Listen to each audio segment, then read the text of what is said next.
జై శ్రీమన్నారాయణ. వివాహంలో ఖచ్చితంగా చేయవలసిన విధులు 16.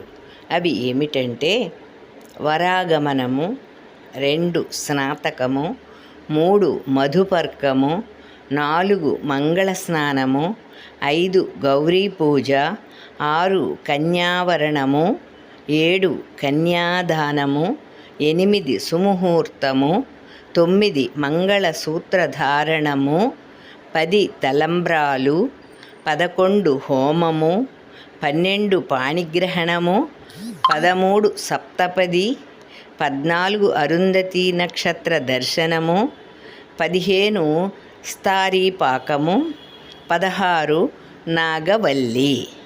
ఈ విధులతో వివాహ మహోత్సవం సంపూర్ణమవుతుంది. సుశీలరాణి రామానుజదాసి.